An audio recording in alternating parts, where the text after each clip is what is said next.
지금 이 순간도 정치 검찰의 사건 조작이 끊임없이 이어지고 있습니다. 우리 당이 파악한 사건 조작 사례도 부지기수입니다.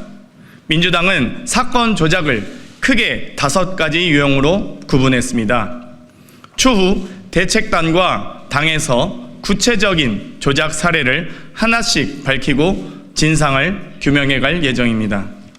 5가지로 분류한 검찰의 사건 조작 유형은 아래와 같습니다. 첫째, 수사 조작입니다. 검찰의 주장을 억지로 꿰 맞추기 위해 공문서 등을 조작한 행태입니다. 둘째, 진술 조작입니다. 이화영 부지사를 회유, 협박하여 진술 조작에 나선 것이 대표적입니다. 셋째, 증거 조작입니다. 대장동 재판에서 검찰이 위례 신도시를 윗 어르신으로 녹취록을 조작한 사례가 있습니다. 넷째, 증거 기록 조작입니다. 재판 증거를 조작해 사법부를 유린하고 피고인의 방어권을 침해한 사례입니다. 다섯째, 사실 조작입니다. 명백한 사실을 왜곡하고 짜집기하여 실존하지 않은 허위를 창작한 행위입니다. 정치검찰의 사건 조작 특별대책단을 발족시킨 이유가 바로 이런 것 때문입니다. 오늘 4번째로 말씀하신 증거 기록을 조작한 내용을 가지고 회견을 하는데요. 이어서 이런 내용의 조작들에 대해서 저희들이 앞으로 특검도 할 거고, 그리고 계속해서 증거를 제시하면서 폭로를 해 갈 겁니다. 저희들이 짐작을 했습니다. 왜 이렇게 자료를 제출하지 않는가? 왜 이렇게 면담을 하자고 그러면 피하는가? 다 그동안 검찰이 정치적인 목적으로 사건을 조작, 활용해 왔기 때문에 그 진실이 드러나는 게 두려워서 지금까지 피하고 있었던 겁니다.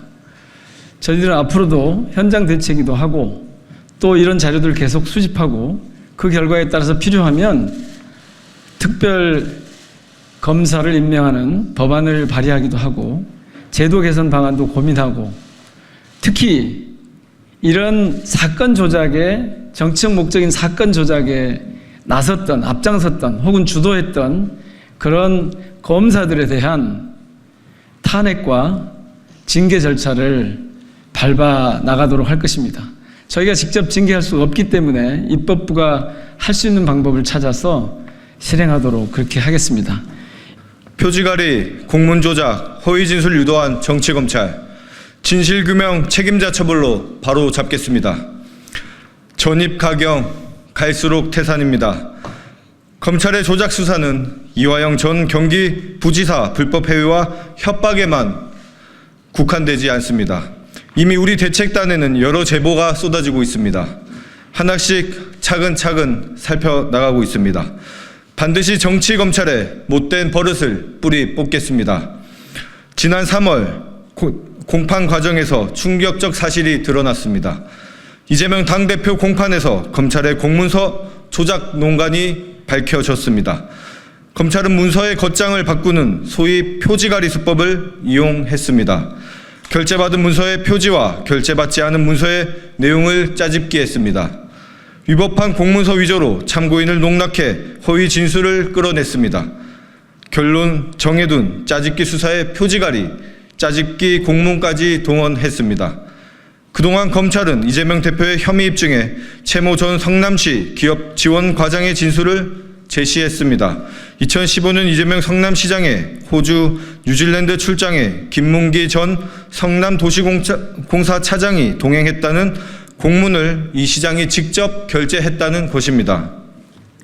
검찰은 이를 근거로 김 처장을 몰랐다는 이 대표 발언은 허위라고 주장합니다. 그렇지 않습니다. 사실과 완전히 다릅니다. 이재명 시장이 결제한 2014년 12월 1일 최초 공문에서 참석자는 김문기가 아닙니다. 이모 씨로 기록되어 있습니다. 이후 출장 일정이 조정됩니다. 이에 공사는 2014년 12월 24일 참석자를 이모 씨에서 김문기 처장으로 변경 적시에 성남시에 통보합니다. 이 공문은 이재명 시장의 결재를 거치지 않습니다. 즉, 이 시장이 인지하지 못했고 아예 존재 자체를 알 수 없는 공문입니다. 이상하지 않습니까? 그렇다면 도대체 왜 최 전 과장이 이상한 진술을 했을까요? 최 과장이 속았습니다. 검찰의 치졸한 공문서 위조 공작에 넘어갔습니다. 검찰은 이 시장의 결재가 이루어진 공문과 그렇지 않은 공문을 표지가리로 섞습니다. 2014년 12월 2일자 문서 표지에 2014년 12월 24일자 속지를 짜집기에 새로운 문서로 생성한 것입니다. 검찰은 최 과장 신문 때 이 문서를 들이댑니다. 더욱이 공문을 직접 보여주지 않고 흐릿한 TV 화면 캡처본만 제시합니다. 최 과장은 검찰의 의도대로 속았고 검찰이 원하는 대로 진술합니다. 그렇게 검찰은 김문기가 참석자로 적시된 문서를 이재명 당시 성남시장이 결재했다는 허위 진술을 확보합니다. 군부 독재를 포함한 그 어떤 정권도 이렇게 타락하진 않았습니다. 제 아무리 정치검찰이라도 이리도 저열할 수는 없습니다. 제1야당 대표를 악마화하고 범죄자 프레임을 씌우겠다는 못된 심보의 반복적 사건 조작을 용서할 수 없습니다. 우리는 똑똑히 기억합니다.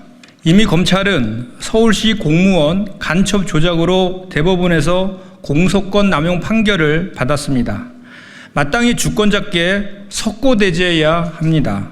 그럼에도 반성은커녕 여전히 증거 조작에 나선다는 사실에 경악을 금치 못합니다. 정치검찰은 반드시 실패합니다. 정적제고라는 목적 수사에 현명한 주권자는 속지 않습니다. 윤석열 정권과 정치검찰은 집요하게 이재명 대표 죽이기에 나섰지만 지난 4월 10일 총선의 민의는 어땠습니까? 우리 대책단은 다짐합니다. 이화영 전 부지사 사건 조작은 물론 검찰의 성남시 출장 공문 표지가리 실체를 철저히 파헤쳐겠습니다. 진상규명을 위한 특검 추진 등 모든 수단을 동원하겠습니다. 국민과 함께 진상을 밝히고 책임자 처벌을 이끌겠습니다. 무너진 형사사법 체계를 바로 세우고 나라의 정의를 되살리겠습니다. 함께 힘 모아 주십시오.